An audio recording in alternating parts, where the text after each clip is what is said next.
razas. Yo dije que la raza raíz Atlante, tuvo 7 subrazas. ¿M? Cada subraza tuvo un periodo de tiempo muy largo de desarrollo, ¿no?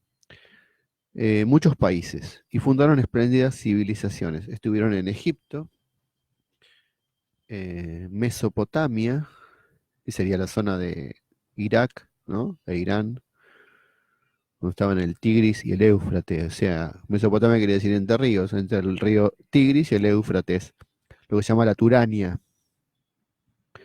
Estuvieron en la India y en las Américas del Norte y del Sur, ¿no? Los Atlantes.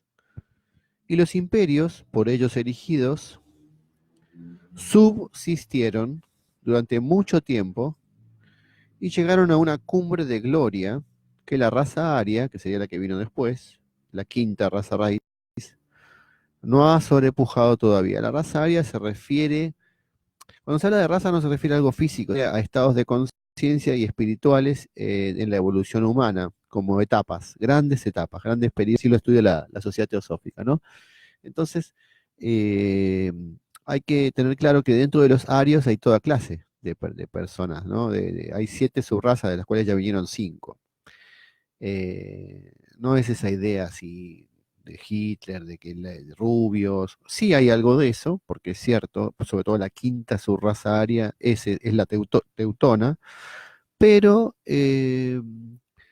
digamos que dentro de los atlantes había gran variedad de todos los colores, digamos, de todos los tipos, por todas estas culturas que mencioné, ¿no? Y los imperios, por ellos erigidos, subsistieron durante mucho tiempo. ¿M? Y llegaron a una cumbre de gloria que la raza aria no ha sobrepujado todavía. Dice, o sea que nosotros, cuando llegamos a la mayor desarrollo de la raza atlante, su momento más elevado, tecnológico, espiritual en todo sentido, bueno, la actual raza raíz, que se llama Aria, todavía no alcanzó ese pináculo y quizá lo alcance más adelante, pero cuando lo alcance, lo va a superar. Es decir, va a llegar al mismo nivel y más alto, porque así va, es como una espiral. Cada vez se va subiendo más en la espiral del desarrollo humano. Y aclarando que las almas que transmigran están en todos los cuerpos, no es que hay almas que solo son de una raza, sino que a medida que vamos evolucionando vamos pasando de un nivel a otro, ¿no? Y aprendiendo, sobre todo digo, por el cual venimos. Bueno, también como aclaré en el video anterior, esto va dirigido a personas que tengan familiaridad con los temas espirituales, teosóficos, esotéricos, metafísicos, y no con personas mundanas, materialistas, cientificistas, escépticas, que obviamente están buscando otro tipo de material para nutrir su alma, no se van a nutrir de esta charla. La van a sentir insulsa y tal vez que no responde a sus requerimientos. Eso lo aclaro porque como tengo muchos contactos, soy una persona multifacética y entonces tengo gente de católica, nacionalista, liberal, atea, eh, conservadores, protestantes, hay de todos los colores. Yo tengo 6 grupos de Facebook distintos, así que depende de quién escuche esto, lo va a tomar o no, le va a servir o no. Continúo, dice, bueno, esta civilización, e incluso la actual civilización no la ha podido superar todavía a lo que era esa Atlántida, o esos grupos de la Atlántida. Insisto que no es solamente la isla esa conocida como Atlántida, ese es, digamos, sería lo último que quedó de la Atlántida. Cuando se habla del hundimiento, ese que habla Platón, ese sería el último hundimiento o el último cataclismo que destruyó la Atlántida. Hubo otros anteriores, ¿sí? Miro cada tanto para allá para ver si están dando el video, porque algo ahí se me cortó. Bueno, sigo así. Dice, aunque en los capítulos acá habla del libro este que estoy leyendo, que se llama El hombre de dónde y cómo vino y a dónde va, de Leadbeater y Annie Besant, que son teósofos y clarividentes. Bueno, dice, en los capítulos 11 y 13, expliqué en el video anterior que la clarividencia tenía que ver con un trabajo un poco científico, porque se trata del acceso el acceso a la calle, a los registros akáshicos, pero de una manera conjunta, es decir, no solamente que lo que ve uno, porque todo es prejuicio y todo se tiñe del color del que lo ve, sea un científico, sea un esoterista, sea quien sea, todo lo ve siempre mediatizado por su propio estado de conciencia. Hasta donde llegó en la conciencia es lo que puede ver, y también el color que ve las cosas. Para poder unificar lo que veía cada uno en la sociedad teosófica, lo que hacían era poner en común, y por escrito, todas sus observaciones. Y de eso surgió este libro y otros libros, es decir, de las observaciones en común, lo que podían ponerse de acuerdo en lo que estaban viendo en esos anales antiguos. Como yo digo, es como una foto que se produce en un plano muy sutil, que se llama akasha o registros akáshicos, también se conoce como éter, aunque la palabra éter no es exacta, que es donde se graba la experiencia, ¿no? Todo lo que pasa en el mundo, en el universo. Ustedes piensen que el tiempo y el espacio son relativos, pero dentro de lo que es la experiencia humana, dentro del plano de la ilusión o de la maya, hay una grabación de las experiencias en el tiempo, como si fuera una película, mucho más perfecta que una película, claramente, porque cuando uno entra en la calle, es como si uno pudiera ingresar en tercera dimensión, o sea, ingresar y ver todo eso, sin que te vean. Es decir, que si hay en el futuro clarividentes, podrían estar viéndonos a nosotros ahora, y a su vez hay quienes dicen que pueden irse hacia ir hacia el futuro, ¿no? De hecho, de ahí viene mucho el tema de las profecías, siempre y cuando esto es muy acotado, ¿no? Porque estamos hablando lo diría que estamos en una perspectiva del campo cuántico, es decir, que todo esto fluctúa y va variando según también la libertad del ser que percibe, porque si no estaríamos determinados, o sea, yo creo en la libertad, ¿no? Entonces, la configuración de la experiencia depende también de quién ve y de lo que decide hacer con lo que ve. Por lo tanto, no hay una verdad última que digamos, bueno, esto es la historia, este es el pasado, este es el futuro y ya está todo dicho. Yo creo que todo es plástico y todo se va con la medida que uno percibe, que uno aprende y que, como se dice en inglés, un improvement, se va produciendo una mejoría, una adecuación, ¿no? Bien, entonces acá tenemos lo que eran las civilizaciones. Por ejemplo, dice que en otros capítulos se habla de la civilización del Perú, la civilización en Caldea. Eso habla en los capítulos que vienen. Son largos, por eso yo eso no los quise hablar en el video, porque habla todo con detalle de lo que ellos vieron en el Perú antiguo de hace 12.000 años atrás. O sea, muchísimo antes de los incas, muchísimo antes de los incas, hubo una civilización muy poderosa, muy grande, que se destruyó muchísimo también, y que lo que quedó de eso, esas piedras, esos monumentos que no se sabe de dónde son, los pocos que se ven, porque muchos están sepultados. Ustedes piensen que la naturaleza es tremenda en la zona del Amazonas. Ahí en breve tiempo te tapa todo, porque crece todo, la maleza, los bosques, las selvas constantemente, y ni hablar de los cataclismos, que los hubo. Hubo un tremendo cataclismo y ese cataclismo también hundió a esa civilización. Bueno, después habla de la Caldea, que serían los antecesores de los babilonios. O sea, estamos hablando de miles de años antes de esas civilizaciones que conocemos como los sumerios, como, bueno, hubo algo antes, ¿no? Mucho más desarrollado, que tenían gran conocimiento astrológico, o sea, tenían un gran contacto con, vamos a decir, con el cielo, con el cosmos. E- Esas civilizaciones, de ahí viene la astrología y otras ciencias que vienen de esa zona y que están muy rudimentarias en la actualidad. Lo que se conoce, lo que quedó a esos antepasados o esos descendientes, poco. Siempre estamos hablando de civilizaciones que han caído, ¿no? Cuando caen las civilizaciones no quedan rastros y los que venimos después solo escuchamos leyendas, suenan como leyendas, nada más. Bueno, describiremos los restos de la grandeza atlante, dice, pueden servir de complemento a la descripción algunos pormenores adicionales.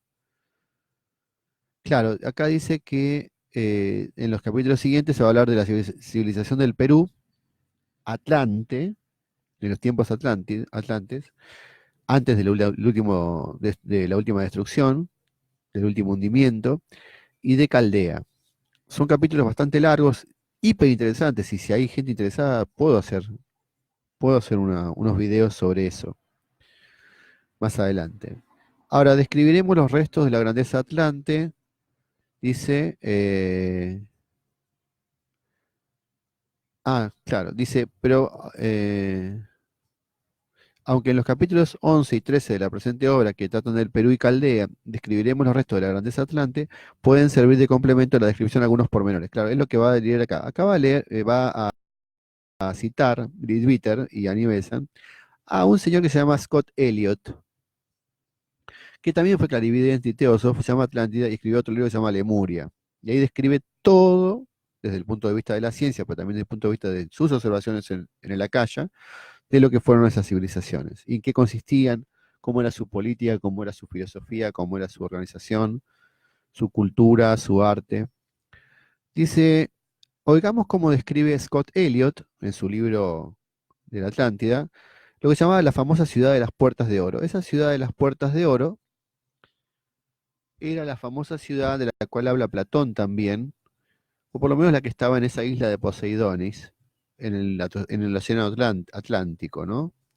Una ciudad tremenda que era la capital de un imperio gigantesco que era el Imperio Atlante, creo que pertenecía a la tercera subraza atlante que era la tolteca, ¿no? Bueno, el terreno que circuía la ciudad estaba hermosamente arbolado, así lo describe Scott Elliot, en su visión o lo que él puede ver en el Akasha. El terreno que circuía la ciudad estaba hermosamente arbolado en forma de parque, y dispersas en su vasta área se alzaban las quintas de los ricos. Fíjense, un terreno alrededor de la ciudad lleno de árboles, como si fuera un parque bellísimo, y en la vasta área había quintas de las personas más pudientes. A occidente se veía, hacia, digamos, la zona del oeste, se veía una cadena de montañas, es lo que él logra ver, ¿no? De donde se tomaba el agua para el abastecimiento de la población. Asentábase la ciudad en las escotaduras de una colina de unos 500 pies, son 150 metros, de altura sobre el nivel del llano. En la cumbre de esta colina estaba el Palacio Imperial con sus jardines, en cuyo centro brotaba de la tierra un inagotable manantial que después de abastecer el palacio y las fuentes de los jardines, se divertía, es decir, se dividía en las 4 direcciones cardinales para caer formando cascadas en el foso que, cercando los terrenos de palacio, lo aislaba de la ciudad, extendida por debajo a uno y al otro lado. De ese foso o canal sangraban otros 4 para conducir el agua a las cascadas que en cada uno de los 4 distritos de la ciudad alimentaban otro foso o canal circundante abierto a inferior nivel. Había 3 de estos canales concéntricamente dispuestos, de los cuales el exterior y de nivel más bajo estaba a mayor altura que el ras del suelo. Un cuarto canal, cuyo cauce se abría al mismo nivel del llano, recibía el constante flujo de las aguas y las derramaba en el mar. La ciudad se extendía por parte del llano hasta la margen de este gran foso externo que la rodeaba y defendía con sus aguas en una extensión de cerca de 120 millas cuadradas. Acá hay una cita, esperen que les leo la cita, dice la llamada. La primera llamada dice: abundancia de informes sobre la materia hallará el lector en la historia de los Atlantes, escrita por Walter Scott Elliot, que tan hábilmente dispuso y presentó los materiales coleccionados por varios colaboradores, entre los cuales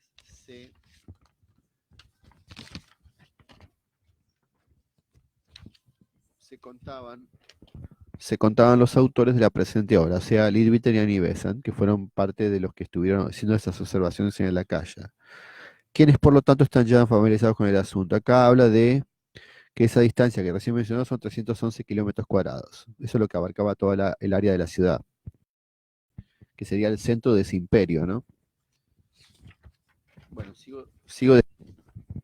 dice, de esto se infiere que la ciudad, esta de las Puertas de Oro, estaba dividida en tres grandes recintos, cada uno de ellos cercado por su respectivo canal o foso.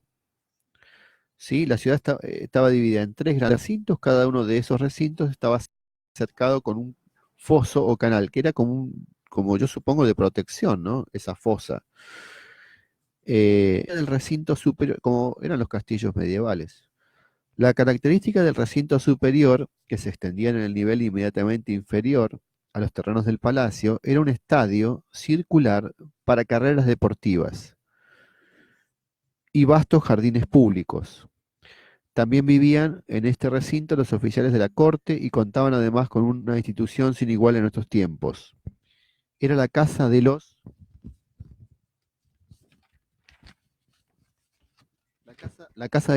extranjeros.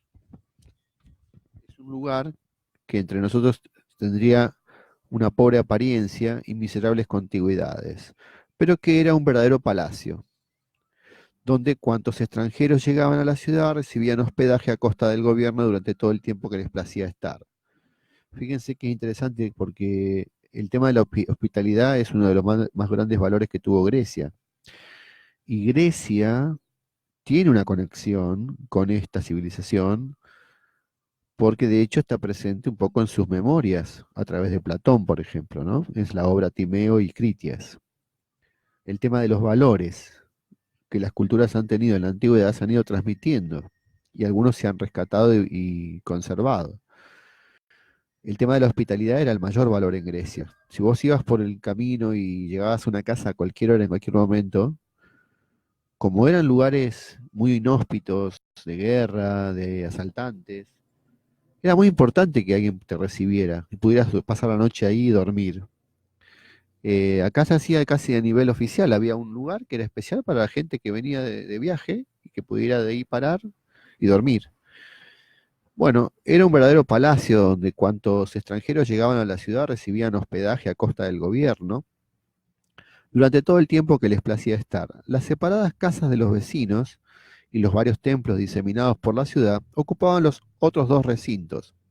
En los días del poderío tolteca, estamos hablando de la tercera subraza atlante llamada tolteca, por los teósofos le llaman tolteca, parece que no se conoció la pobreza, pues aún los esclavos adscritos al servicio doméstico iban bien alimentados y vestidos. Eso es lo que ellos pueden observar, ¿no? A través de su visión. Sin embargo, había unas cuantas casas relativamente pobres en la parte septentrional del recinto inferior, así como en las afueras, junto al canal que desaguaba en el mar. Los vecinos de esta barriada se dedicaban por la mayor parte a oficios de marinería y sus casas, aunque también distintivas, estaban más cerca unas de otras que las de los otros distritos. Bien, en la llanura se alzaban grandes suburbios protegidos por enormes murallones de tierra. Acá sigue hablando Lidwiter, ¿no?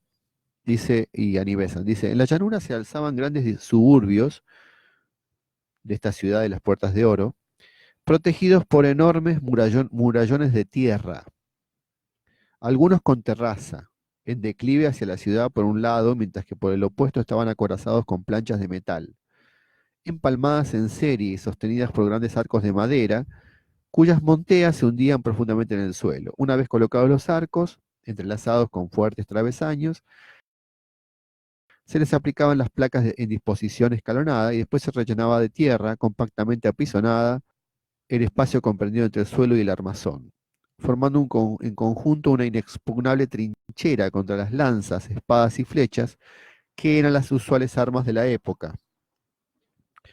Más allá de esta defensa quedaba la ciudad expuesta al asalto por los aires, pues los atlantes llevaban a muy excelente punto la construcción de buques aéreos o aves de guerra. Bueno, en esta mención, como este libro fue escrito en 1900 o 1900 aproximadamente, principios del siglo XX, no sé exactamente la fecha, pero no había tanto desarrollo de la aviación como hoy. era algo muy nuevo la aviación.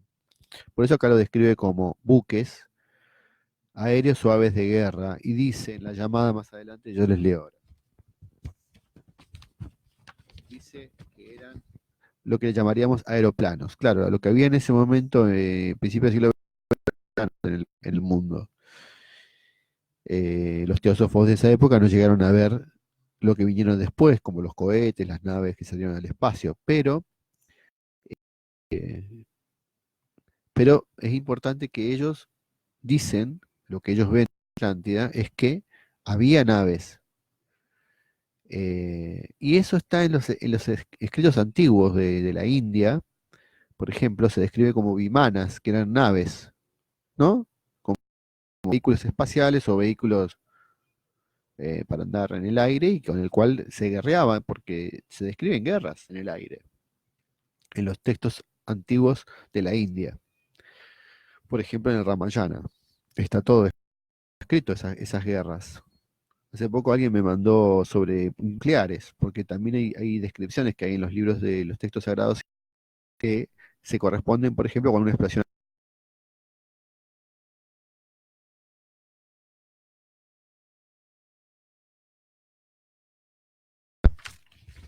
Bien, sigamos con esto. Dice,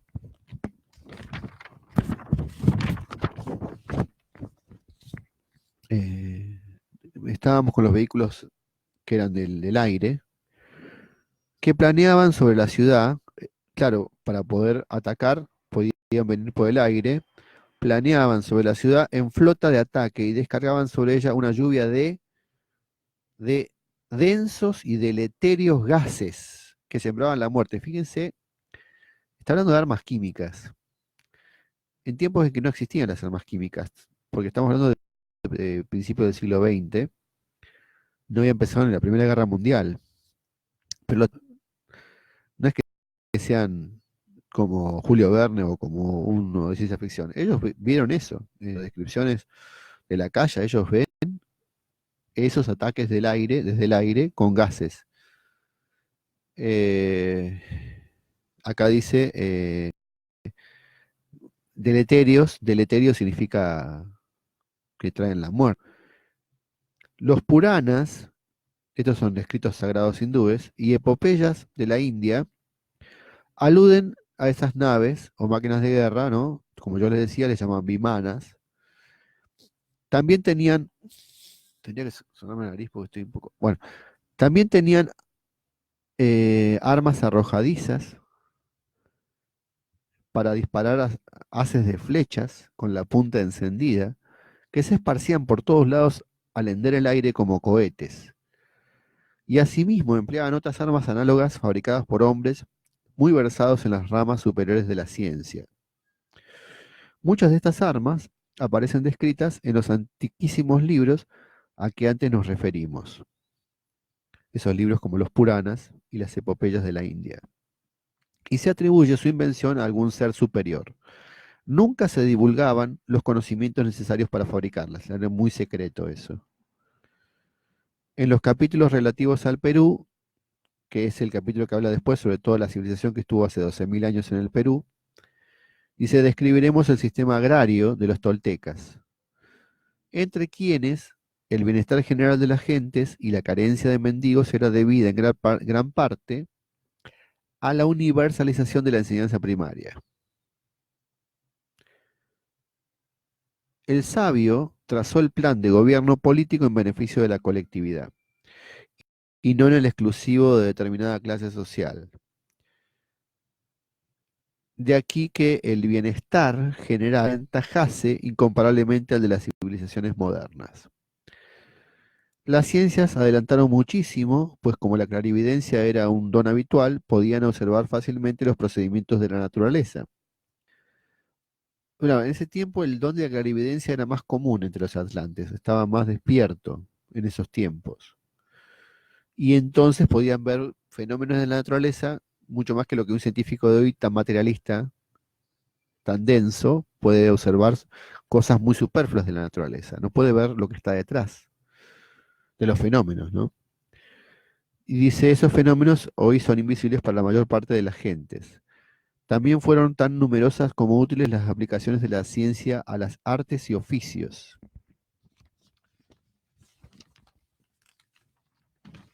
Los, los rayos solares, enfocados a través de cristales de colores, activaban el crecimiento de plantas y animales. Fíjense,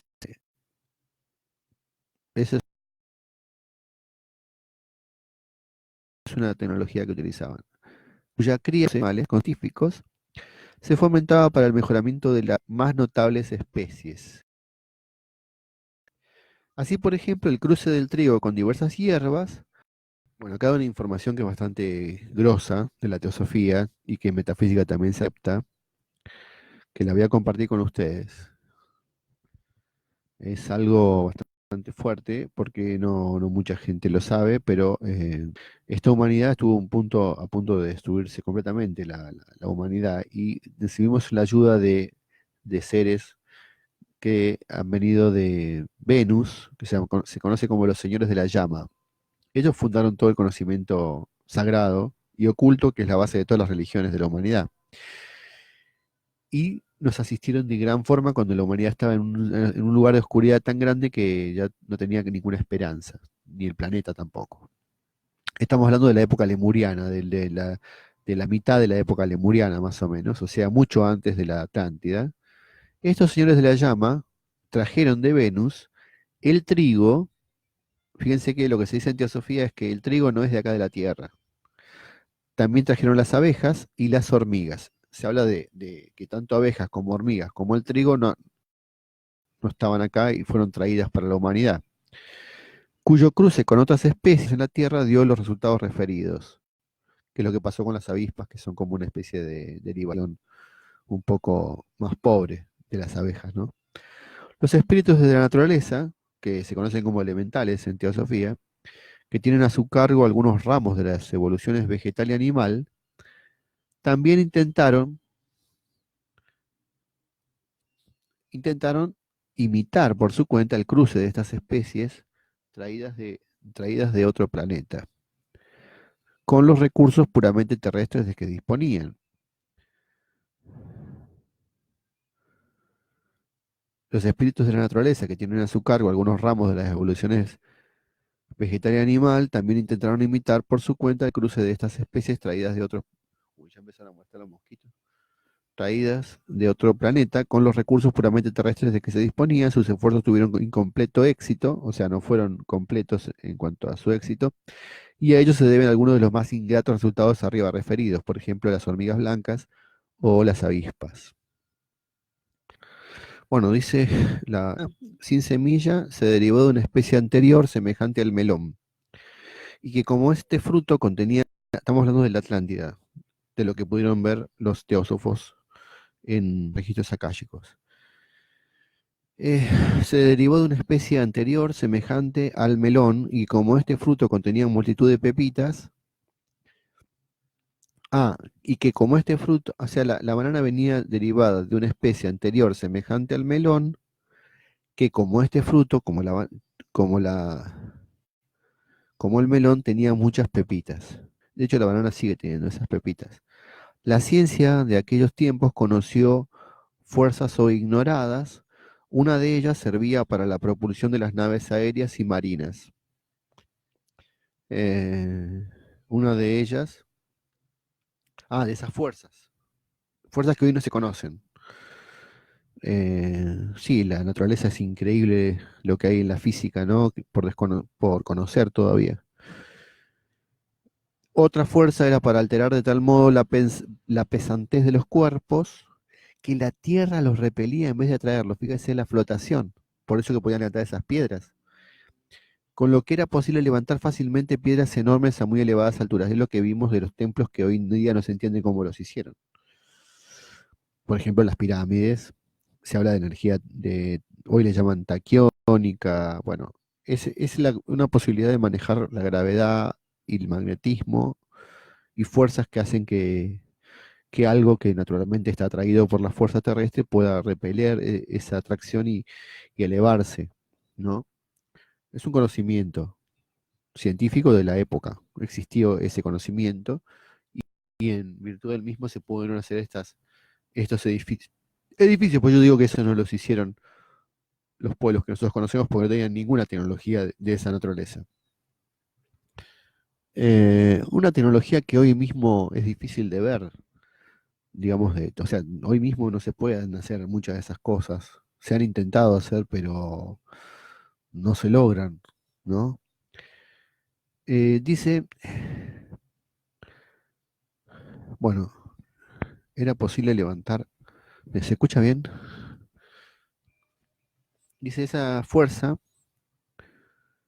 la fuerza más útil de todas no tenía aplicaciones mecánicas, sino que estaba bajo el dominio de la voluntad. Por eso que la magia fue algo central en la Atlántida. Quizá no tenían la tecnología que tenemos hoy, material, física, pero sí tenían mucho conocimiento de lo no físico. No solo como eran clarividentes, sino que también desarrollaron la fuerza de la voluntad, que es la fuerza de la voluntad direccionada, es la clave de la magia. De hecho, la magia fue lo que destruyó a Atlántida. Eso fue lo que lo destruyó. Y a Lemuria lo mismo. Por eso que quedó todo el ocultismo, porque justamente como fue algo tan peligroso, se terminó ocultando muchas de esas cosas para evitar que el ser humano volviera a caer en las mismas desgracias, ¿no? Porque como no tiene la moral suficiente, no podría manejar fuerzas tan poderosas, digamos, sin dañarse a sí mismo y dañar a la humanidad y a a la naturaleza, a la naturaleza. eh, digamos que la magia estuvo presente en todos los reinos, los reyes, todos eran asesorados por astrólogos, por magos, en todas las etapas de la historia y hoy también. Lo que pasa es que hoy en día no lo dicen, no lo dicen, porque quedaría ridículo. Pero todos los poderosos de la tierra saben muy bien que todo lo que es lo oculto es lo que gobierna, digamos, lo que maneja muchas de las cosas. Y, y no están exentos de recurrir a esos conocimientos y a esos expertos en la materia, digamos. Siempre tienen su astrólogo, profesor, su equipo de gente que le tira datos. Hablo de gente poderosa realmente en el planeta, por lo menos durante los últimos siglos y también décadas. Bueno, el que esté en línea, escríbame un comentario, así yo sé quiénes están conectados y los saludo ahora cuando voy a leer los mensajes. Dice, la banana, la fuerza sutil, ¿dónde me quedé? La voluntad. Ah, la fuerza más sutil de todas no tenía aplicaciones mecánicas, sino que estaba bajo el dominio de la voluntad, mediante el empleo del enteramente conocido y desarrollado mecanismo del cuerpo humano. Acá habla de la viña de mil cuerdas. Creo que se llama la viña o la vina, dice, pero creo que es la viña. Repito, la fuerza más sutil de todas no tenía aplicaciones mecánicas, sino que perdón, estaba bajo el dominio de la voluntad mediante el empleo del enteramente conocido y desarrollado mecanismo del cuerpo humano, la viña de mil cuerdas. Mm, Empleaban muchísimo los metales que sabían elaborar admirablemente, siendo el oro, la plata y el calco, el oricalco, ¿no? Los más usados hace poco se descubrió el oricalco en ciertas zonas, lo encontraron debajo del mar. Se pensaba que no existía ese metal, porque parecía de las leyendas, pero parece que se encontraron unos objetos de oricalco. Los más usados en la decoración y los utensilios domésticos. Los obtenía más a menudo por procedimientos químicos que por beneficio de mitas, y solían interponerlos muy artísticamente para enriquecer los proyectos decorativos pergeniados en brillantes colores. Se ataraceaban soberbiamente las armas con estos metales preciosos y las de gala, que solo se ostentaban en los festejos y ceremonias públicas, eran todas ellas de oro o plata, por lo que en tales ocasiones se llevaban yelmos, petos y grebas de oro sobre túnicas y calzas de hermosas de escarlata, naranja y un muy exquisito púrpura. Eso de los colores es muy atlante, el uso de los colores, muy colorido. De ahí vienen, viste, que muchos pueblos amerindios tienen un poco de esos resabios. También los egipcios, lo que pasa es que se han perdido esos colores, ¿no? La alimentación, de hecho, no se han perdido porque hay algunas cosas que están, unas pinturas que hay en algunos de los templos que los han restaurado y se nota todo el color que tenían en Egipto. Bueno, se ataraciaban soberbiamente las armas, eh, calzas de hermosos colores, de escarlata, naranja y un muy exquisito púrpura. La alimentación difería según la clase social. El vulgo comía carne, pescado y aún reptiles. Acá hay una llamada.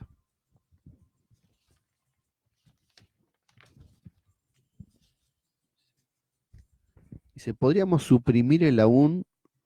el, suprimir el atún al recordar la tortuga de nuestros antepasados. No sé lo que quiere decir.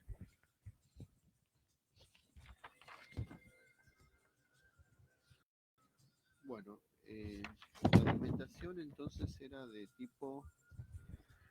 El vulgo comía carne.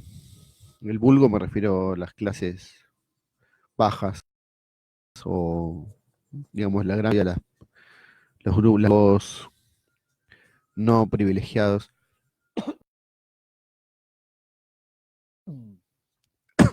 Perdón, perdón, perdón.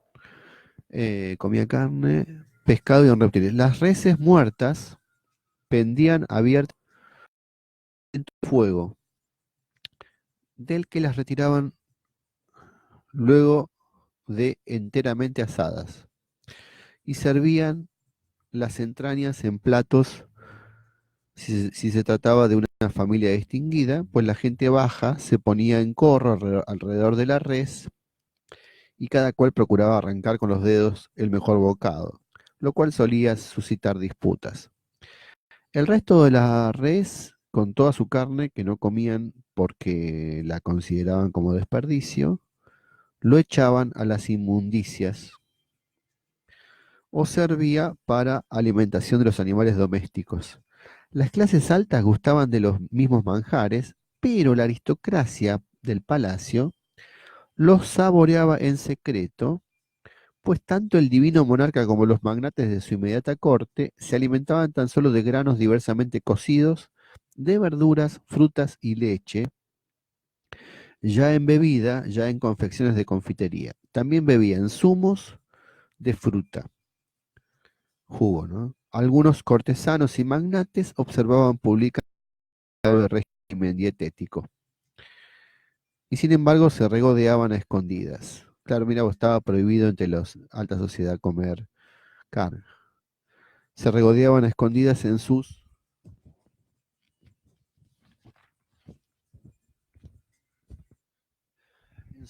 aposentos con más apetitosos manjares, entre los que, como hoy, la caza y el pescado gozaban de no poca estimación. Mirá vos, pero ocultas, ¿no? En forma a escondidas. El sistema de gobierno era autocrático y ningún otro hubiera...